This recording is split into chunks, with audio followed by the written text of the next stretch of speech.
Good evening, ladies. Good evening, gentlemen. It is exactly 8 p.m. on our studio clock, and it's news are on your TV. Spectrum Television. Top on our news stories tonight, April 22, 2024. Birth certificate establishment. Several hundred international experts are expected in Yaoundé this weekend to take part in the first National Forum of Mayors on the issues of universal birth registration as a prelude to this event. The Minister of Decentralization and Local Development has dished out the major challenges of this exchange platform. Also in this newscast, presidential elections 2025.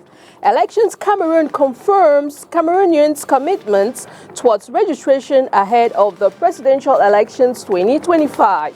The regional director of ELECAM for the Littoral will be telling us more in this edition of the bilingual newscast on your TV, Spectrum Television. Thanks for joining in. Ladies and gentlemen, you're welcome to the 8 p.m. bilingual primetime newscast on your TV, STV. And we'll kickstart right away, and it is in the French language, and it's with you, Leila Renganzu. Bonsoir. Bonsoir à vous, Christelle Lassec. Mesdames, bonsoir. Monsieur, bonsoir. Et merci d'être avec nous. Il est 20h sur les antennes de Spectrum Télévision. C'est le journal. Établissement de l'acte de naissance. Plusieurs centaines d'experts internationaux sont attendus à Yaoundé cette semaine.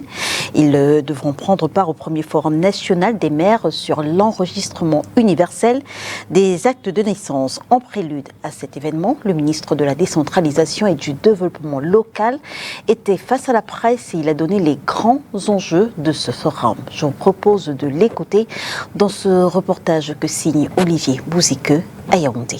À date, au moins 1,5 million d'enfants sont sans acte de naissance au Cameroun. La situation préoccupe le gouvernement et les organismes internationaux, notamment l'UNICEF. L'établissement de l'acte de naissance demeure un réel défi social, malgré les multiples mesures prises par les pouvoirs publics. À ce jour, près de 2900 centres d'état civil secondaires ont été créés, aux côtés des 432 centres principaux, dont 374 sont logés dans les mairies, et 58 dans les missions diplomatiques et post-consulaires. Du début de la digitalisation du système national d'état civil, à ce jour, 44 centres principaux d'état civil sont informatisés, ainsi que 2 agences régionales du Bureau national de l'état civil. Face à ce challenge, le premier forum national des maires sur l'enregistrement universel des naissances, annoncé à Yaoundé, réunira des experts nationaux et internationaux autour de cette question épineuse. Le premier forum national des maires sur l'enregistrement universel des naissances permettra sans nul doute de faire, entre autres, l'état des lieux de l'enregistrement des naissances, d'identifier les problèmes qui plombent cet enregistrement et de proposer des pistes de solutions. À l'issue de cette rencontre, les maires auxquels sont rattachés les centres d'état civil secondaire devront prendre un engagement ferme à travers une charte pour faire de l'enregistrement des naissances une question essentielle dans leurs communes respectives. Une plateforme d'échange du 26 au 27 avril prochain. 2 jours pour examiner et décider en adéquation avec les piliers 4 et 6 de la stratégie nationale de développement qui porte notamment sur le développement du capital humain et du bien-être et la gouvernance, décentralisation et gestion stratégique de l'État. And in Douala, the regional delegate of ELECAM for the Littoral region says Cameroonians are committed towards registration for the upcoming presidential elections 2025. Our reporter O'Neill Ladonet exchanged with him and files in the following report.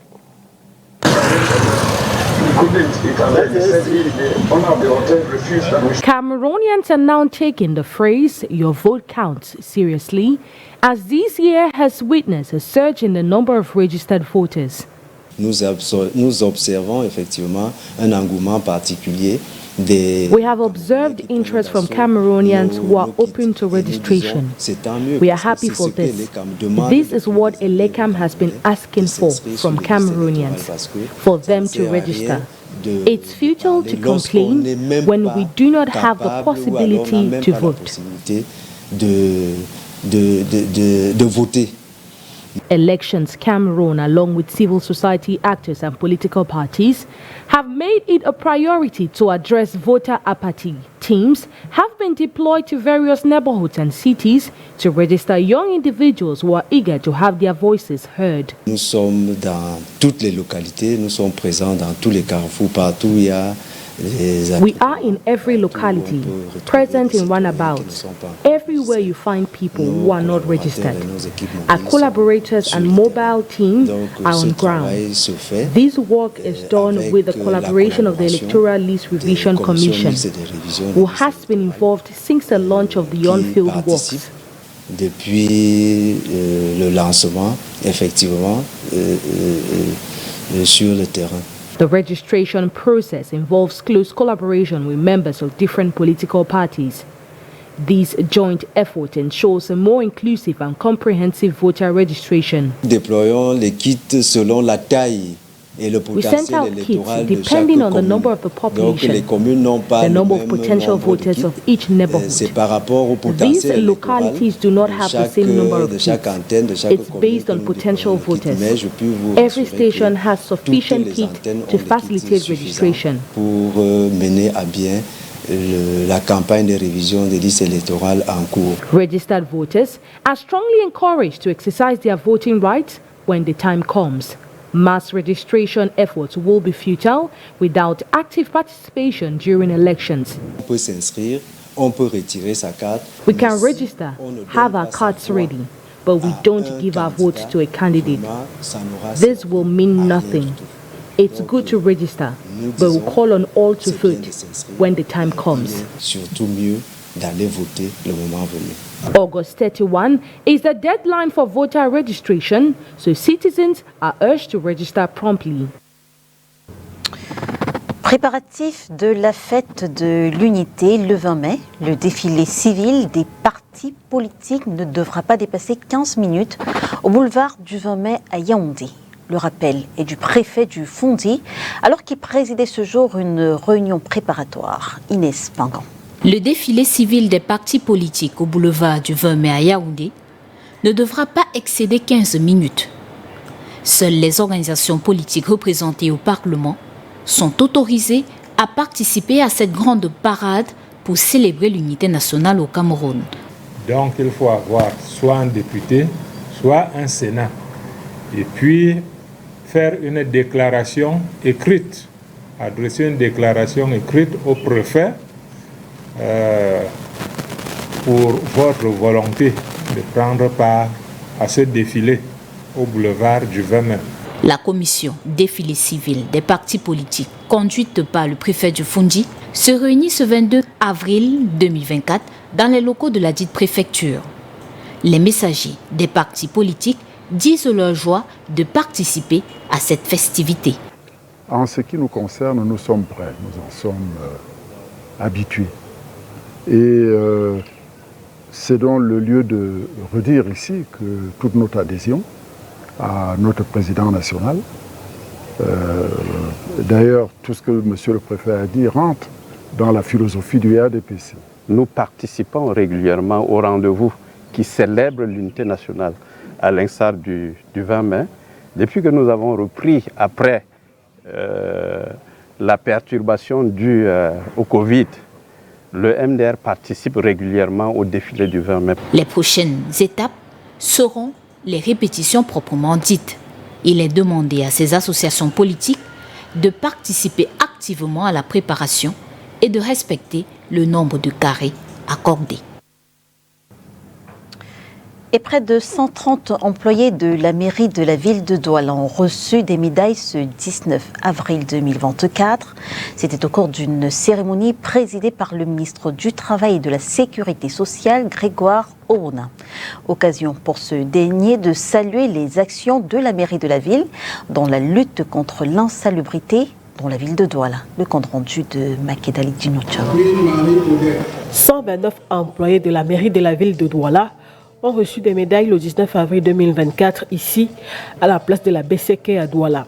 Les 243 médailles décernées par le ministre du Travail récompensent ainsi les années de dur labeur, selon les récipiendaires. Cette distinction honorifique représente pour moi la reconnaissance d'un travail bien accompli, des années d'ardeur, d'innovation au service de la ville. Non, la médaille, c'est la consécration des années de travail. Après 23 ans, c'est normal que... Et je remercie encore M. le maire une fois pour nous avoir permis d'avoir ces médailles. C'est un grand honneur, c'est une récompense, c'est vraiment un bonheur. Et je dis merci au Seigneur pour cette remarquable distinction. Médaille d'honneur du travail, c'est une très grande récompense pour moi. Merci. La cérémonie de remise des médailles a été l'occasion pour le ministre du Travail et de la Sécurité sociale de saluer les actions menées par la ville de Douala dans le cadre de la lutte contre l'insalubrité. Nous avons notre réalité camerounaise, nous avons nos moyens camerounais, nous avons notre culture, nous devons trouver le bon chemin pour avancer. Et nous devons avancer. C'est un challenge, nous ne pouvons pas faire autrement qu'avancer. Et les actions qui sont menées par la mairie de la ville de Douala aujourd'hui, notamment en matière de propreté, sont en train d'apporter des innovations pour lesquelles je me permets, sans être la tutelle technique, de vous adresser des félicitations de l'observateur que je suis. L'événement de ce 19 avril 2024 a par ailleurs permis aux délégués du personnel d'exhorter le maire de la ville de Douala à plus de dialogue social. Aux employés. Santé à présent, l'hôpital militaire région numéro 2 de Douala organise depuis ce lundi matin une campagne de consultation gratuite après celle de novembre 2023. Plusieurs spécialités sont concernées et l'hôpital a pour ambition de consulter au moins 2500 personnes avant la fin de la campagne le 26 avril prochain. Ambiance de cette première journée avec vous, Makeda Litunotum. Esplanade de l'hôpital militaire région numéro 2 à Douala ce lundi matin 22 avril. Hommes, femmes, jeunes ou encore enfants sont là pour la campagne de consultation gratuite lancée par cet hôpital. Les consignes sont claires. Okay. Ça va? Ici c'est pour les enfants, c'est ça? Bon, il faut privilégier quand même les enfants et surtout ceux qui vont à l'école. Voilà. Il y a les enfants, il y a les personnes âgées qu'il faut privilégier. Okay. Pour être reçu tôt, il fallait également arriver tôt ici à l'hôpital militaire à Bonanjo. Je suis arrivé à 6h45 et j'ai été reçu par un coupon qu'on m'a remis, numéro 155. Du ticket, nous avons d'abord patienté que les équipes se mettent en place et par après, on nous a reçus pour la prise de température et tout. Et là, on m'a conduit chez le médecin généraliste qui me réfère chez l'ophtalmologue parce que j'ai un problème de vue. Outre l'ophtalmologie, plusieurs spécialités sont concernées par la campagne en cours. Nous avons plusieurs spécialités. Je ne vais pas commencer par ma discipline, qui est celle de l'ophtalmologie. Nous avons la biologie qui est déjà faite sur le site. Donc celle-là, elle est totalement gratuite. Maintenant, celle qui va se faire après, parce que les examens devront être poussés, ce sera à moitié prix. Mais les autres spécialités sont la gastro-entérologie, la cardiologie, la gynécologie et obstétrique, la pédiatrie, la dermatologie, la neurologie, la psychiatrie. C'est important parce que nous voyons de plus en plus des personnes atteintes de problèmes psychiatriques. Nous avons également l'endocrinologie qui va être prise en compte, la chirurgie, qu'elle soit de traumatologie, de chirurgie générale, d'ORL ou d'urologie. La kinésithérapie et autres pharmacies sont également concernées. Nous aurons également la kinésithérapie qui va être prise en compte. Nous avons l'odontostomatologie, effectivement. La pharmacie qui va être le rhumatologue qui va être concerné aussi. La radiologie Donc toutes ces spécialités sont en place et sont en mesure d'apporter des soins à toutes ces personnes qui se présentent pour consultation gratuite aujourd'hui. Lancée le 22 avril 2024, la campagne de consultation gratuite organisée par l'hôpital militaire région numéro 2 de Douala va durer 5 jours. Plus de 2500 personnes sont attendues au cours de cette période. En religion, le nouveau pasteur de la Presbyterian Church of Cameroon de Bastos, installé dans ses fonctions ce dimanche 21 avril 2024, le révérend Solange Difon devra travailler à l'épanouissement de la dite communauté et de ses fidèles. Inès Pangan.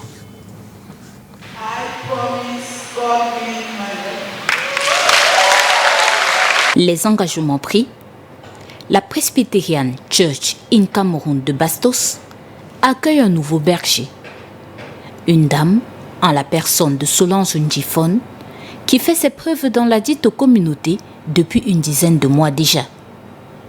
Officiellement installé ce dimanche 21 avril 2024, il lui est demandé de travailler à l'épanouissement complet de la paroisse et de ses fidèles.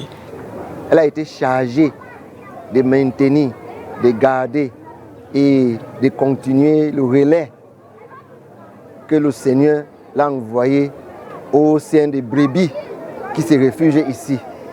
Donc elle a été chargée d'être spirituelle, d'être économique et d'être un engageur dans les vies des différents fidèles.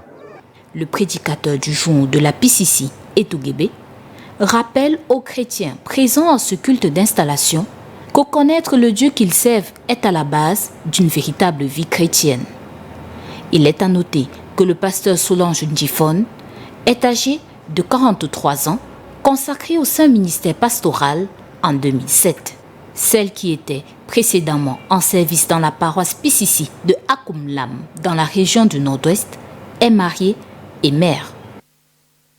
And still in line with the story, Reverend Polycarp Njongai, East Mongo North Presbyterial Secretary, reiterates in details the full missions of the new pastor in the following interview. You know, she's a shepherd, and a good shepherd is supposed to take care of the sheep. No matter the conditions of that sheep, of the flock, the shepherd is supposed to take care. And as I did say in church, Presbyterian Church Bastos is a coveted congregation of the Presbyterian Church in Cameroon. Presbyterian Church Bastos is a giant congregation, which obviously means that the associate pastor for PC Bastos is a giant associate pastor. We just pray that when all hands will be on deck as they are already on deck, the congregation will grow, first of all spiritually, because when a people are mature spiritually, they also grow financially and they grow demographically. Presbyterian Church Bastos will continue to grow in all domains of the church's life. Instituted and inducted, I've taken a new commitment to serve God more by serving His people, being a good shepherd, a leader, a caregiver, and rendering all my services, praying for the Christians and leading them towards God for our salvation at the end. I commit myself and avail myself to do even more to the glory of God. And from our local news, we now take on our international stories, and it is with our Voice of America partners. It's a beehive of activity at Ngorunit Health Center in a remote village in the dry Marsabit County in northern Kenya.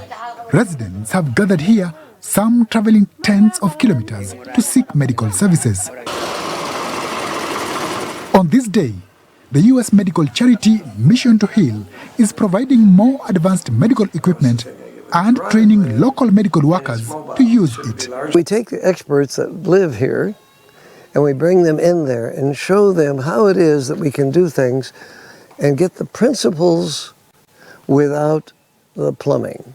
Taking care of the people in the context of their culture and their family setting is something that's going to happen here. Mission to Heal founder Dr. Glenn Gilhod says their goal is to empower local caregivers with knowledge and skills to improve medical services in remote locations like this. How do you tie the last knot? Meshak Lekeda is a local nurse at the Ngorunit Health Center. They've even taught me how to manage some new conditions here and there that I never knew before. And they've even equipped me with the equipment. A 2019 report by the U.S. National Institute of Health found that a key problem facing the healthcare in Africa is weak training and education of workers. Kristen Alcon, a volunteer, says Mission to Heal can help. They have the knowledge, but their resources are limited. And so I think that we can help them try to best manage things and come up with diagnoses and come up with the best possible diagnosis and treatment with their limited resources. Senaheya Kalaili traveled over 30 kilometers to seek treatment. I came here in a lot of pain, especially my abdomen. The doctors gave me 2 injections and medicine, and now I feel better.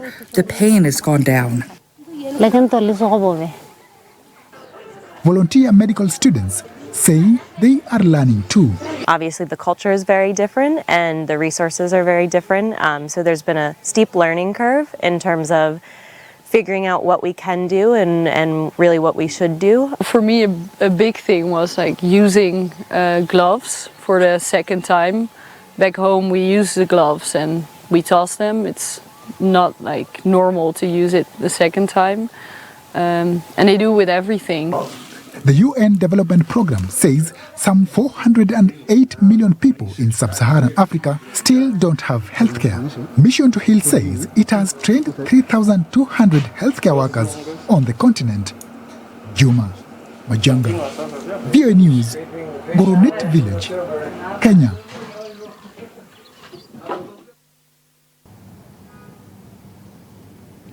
Toujours avec VOA, faisons à présent le round-up en français de l'actualité africaine. Au Mali, plus de 110 civils sont retenus depuis 6 jours par des djihadistes présumés dans le centre du pays. Ces civils à bord de 3 bus ont été contraints par les djihadistes à prendre la direction d'une forêt entre les localités de Bandiangara et Bankas. Le président centrafricain Faustin Archange Touadéra a décrété un deuil national de 3 jours en hommage aux victimes d'un naufrage survenu vendredi à Bangui. 58 corps sans vie ont été repêchés pour l'instant. Des témoins parlent d'environ 300 passagers à bord. Au Nigeria, 6 soldats ont été tués dans une embuscade dans le centre du pays où l'armée lutte contre des gangs criminels. Le général Onyema Nwachukwu, porte-parole de l'armée nigériane, a promis la vengeance de l'armée. Pascaline Bongo, aînée du défunt président gabonais Omar Bongo, a été relaxée par le tribunal correctionnel de Paris. Elle était soupçonnée d'être intervenue en faveur de l'entreprise Aegis dans l'attribution de marchés publics contre la promesse de 8 millions d'euros. We now talk sports football in this news. CAS Cup of Cameroon preliminaries. Legend FA has qualified for the round of 64 of the Cameroon Cup by defeating talented FA 1-0, while Senior Dev is back to the group stage after defeating Tico United. Onila Donet with more details and precisions. For the first time, Legend Football Academy hailing from Kumba has qualified for the round of 64 of the Cameroon Cup, securing a 1-0 win over talented FA at the Moliko Stadium last Saturday. They have moved past last season's disappointment of falling to Kamani Football Initiative in the second round of the preliminaries. In a decisive moment of the match, Bertrand Taki found the back of the net at the 68th minute, marking off a significant achievement from the team's season's objective. The Mehmet Division side carved their path to success by triumphing over teams like Bright Stars, Future Dreams, and Kumba Lakers in earlier rounds. On the other side, Senior Dev FA have made a notable return to the Cameroon Cup group stages, dispatching Tico United with a 2-0 victory. Kome Kluive netted a brace at the 48th and the 88th minute to see his team achieve this feat.